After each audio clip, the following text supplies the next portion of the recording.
Welcome to beautiful Miami and splendid Biscayne Bay, where one of the most anticipated multi-class regattas is about to begin. And it all has to do with Bacardi. This will be the Star Class's 89th consecutive year partnering with Bacardi, a tradition that began in Cuba in the 1920s as the Trofeo Bacardi. The Bacardi Cup has, ever since, been a world-renowned event expanding year after year. Heading into 2016, the Bacardi Cup continues to be the only Cuban-born sporting event to survive in the United States.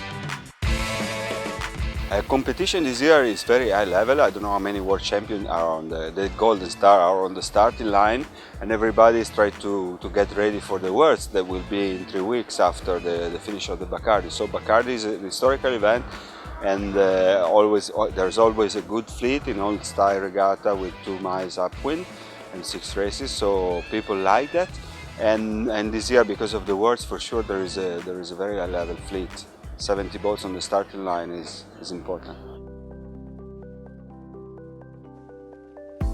The 89th running of the Bacardi Cup for the Star Class will be the marquee event of the 7th Bacardi Miami Sailing Week, presented by EFG, that hosts 4 highly competitive classes: the J70s, Viper 640, VX1s and ACATs.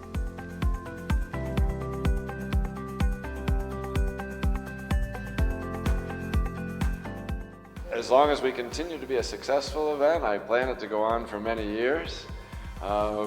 Each year we look at new fleets that want to be part of the event. The Bacardi Cup has always been something that sailors wanted to be part of, but if they weren't a star sailor, they weren't able to be part of it.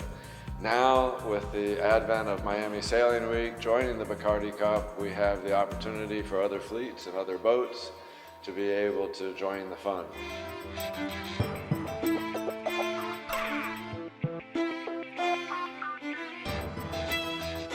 In the Starfleet, the world's most notorious sailors from the America's Cup, Olympic Games and World Champions jostled at the start line, ready to defend their reputation in some truly tough conditions. Amongst the big names on the water were Brazilian sailing legends and brothers Lars and Torben Grael, and Orgy Diaz and Paul Kayard. For me personally, I started sailing when I was 17 in the 70s, and my first Star World Championship was 1978 in my hometown of San Francisco, and I was 4th. And I've been racing ever since, and I've really enjoyed it. I've gone to the Olympic Games twice. I won the World Championship in Argentina in 1988, and still 35 years later, you know, I'm racing, and I'm racing against Torben, a guy who I've been racing against since 1988. Here we are with 72 boats, 7 world champions, and it's a boat with lots of tradition. Difficult to sail because we have a very soft mast, very sensible boat, but that's why the Star Class brings its mystery, tradition, style, and lasts for 105 years.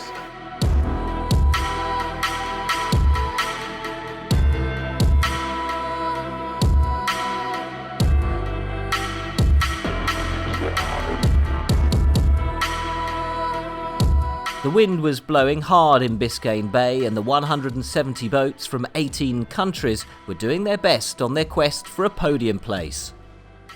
Helms and crews fought hard for the victory, and boats were tested to their limits, giving us some superb racing. We were just talking on the way, and we think it's as stiff as we've ever raced against in the Viper fleet.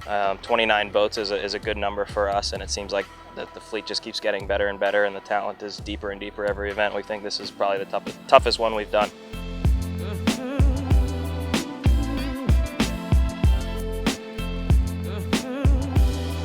After such tough days on the water, everyone had the chance to enjoy the relaxed atmosphere of the glorious parties.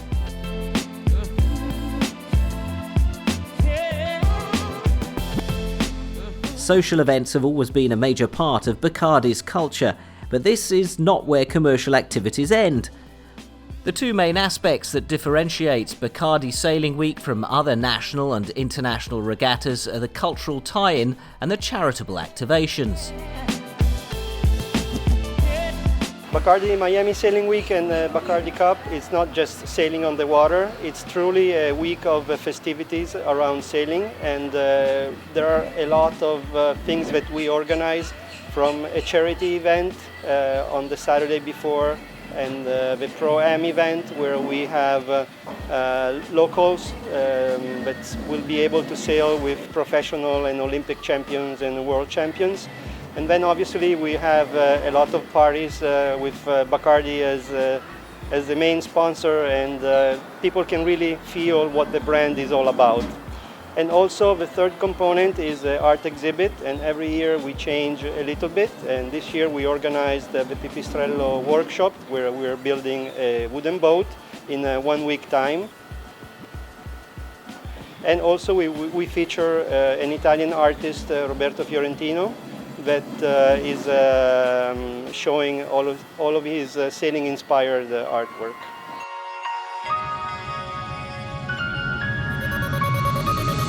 And so the racing continued in windy and often difficult conditions, and as the cream of the fleet began to rise to the top of the standings, the regatta's final races came into sight.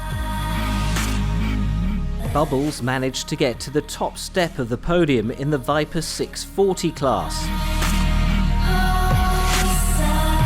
As you'd expect, it was close in the J70s and the battles were fierce. Since its introduction in 2012, this type of boat has already taken the world by storm.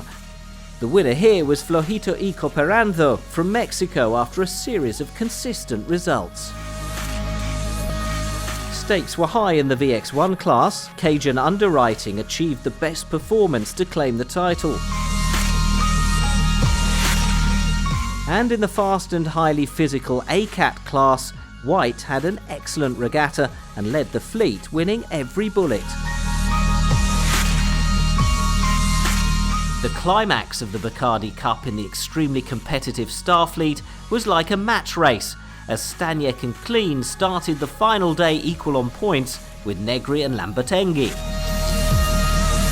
It was the Germans who got an early lead, which they managed to hold on to all the way to the finish line, with the Italians coming second.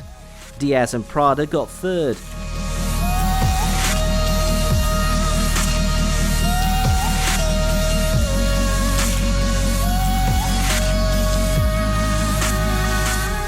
Actually, I mean, we had quite a solid series of good results, and we actually profit from the physical conditions. We found a good speed from the first day on, and whenever it got a bit lighter, the whole fleet became a bit closer.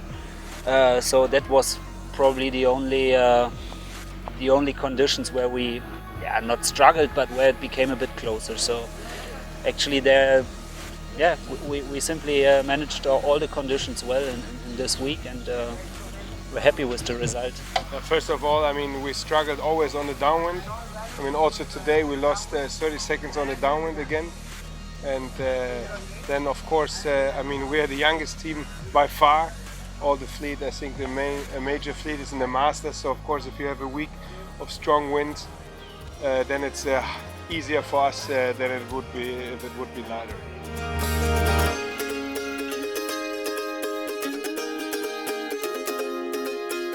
Skillfully organised by Studio Milano, Bacardi Miami Sailing Week and Bacardi Cup wrapped up with an impressive and glamorous prize-giving ceremony, showcasing a real flavour of Bacardi's hospitality. Thank you all very much for the 2016 Bacardi Cup and Bacardi Miami Sailing Week. We look forward to seeing you all here next year.